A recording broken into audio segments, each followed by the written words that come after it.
नमस्कार, मैं डॉक्टर आनंद जैन काले, कंसल्टेंट प्लास्टिक सर्जन और डायरेक्टर लेक सिटी हॉस्पिटल, फिर एक नए वीडियो के साथ आपके सामने उपस्थित हूँ। आज हम बात करने वाले हैं राइनोप्लास्टी के एक प्रकार की, जिसको हम कहते हैं इम्प्लांट राइनोप्लास्टी। इसमें हम आर्टिफिशियल मटेरियल का इस्तेमाल करते हैं नाक के शेप को सुधारने के लिए। तो जो कॉमनली इस्तेमाल किए जाने वाले मटेरियल होते हैं वो होते हैं सिलिकॉन और गोरटेक्स मटेरियल या मिडपोर इम्प्लांट्स।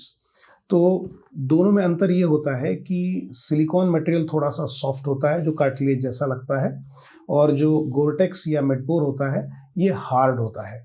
लेकिन दोनों ही लेबोरेटरी में बनाए जाते हैं और हम उनको खरीदते हैं और उनको हम नाक के अंदर डालते हैं, क्योंकि ये बायोकम्पैटिबल मटेरियल्स होते हैं। अब इसका एडवांटेज ये होता है कि कभी कभी हमको सैडल नोज डिफॉर्मिटी, जैसे नाक धसी हुई है, उसको अगर हमको उठाना है तो ऐसी कंडीशन में इम्प्लांट राइनोप्लास्टी बहुत हेल्पफुल होती है। और आजकल जो इम्प्लांट्स की क्वालिटी आती है वो भी इतनी अच्छी होती हैं कि आपको कहीं भी शरीर के किसी हिस्से का इस्तेमाल नहीं करना पड़ता और हम बाहर से उसको इस्तेमाल करके और नाक के शेप को इम्प्रूव कर सकते हैं।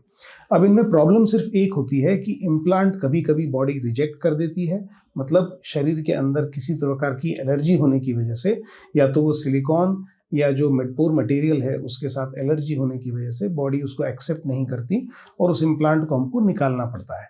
लेकिन इससे नाक को कोई नुकसान नहीं होता, हम जैसी स्थिति में पहले थे वैसे ही हो जाते हैं और फिर हम बाद में उसको शरीर के ही किसी हिस्से का इस्तेमाल करके उस ऑपरेशन को रीडू कर सकते हैं, फिर से कर सकते हैं। दूसरा एक रीज़न होता है कि कभी कभी वो जो इम्प्लांट होता है वो इन्फेक्ट हो जाता है, इन्फेक्शन हो जाता है उसमें, और उस स्थिति में भी हमको उस इम्प्लांट को निकालना पड़ता है। इसके अलावा प्रैक्टिकली इम्प्लांट राइनोप्लास्टी में और किसी तरह की कोई समस्या नहीं होती और ये बहुत सेफ प्रोसीजर होता है। बहुत सारे लोगों को सिलिकॉन डाला गया है, बहुत सारे लोगों को नॉन सिलिकॉन मटेरियल भी इस्तेमाल किया गया है, लेकिन ये सारे मटेरियल सेफ होते हैं, किसी तरह का कोई प्रॉब्लम नहीं होता। लोग सालों साल ये इम्प्लांट्स अपने साथ रखते हैं और राइनोप्लास्टी कराते हैं। सो इम्प्लांट राइनोप्लास्टी में हम बाहर का मटेरियल इस्तेमाल करके नाक के शेप को इम्प्रूव करते हैं।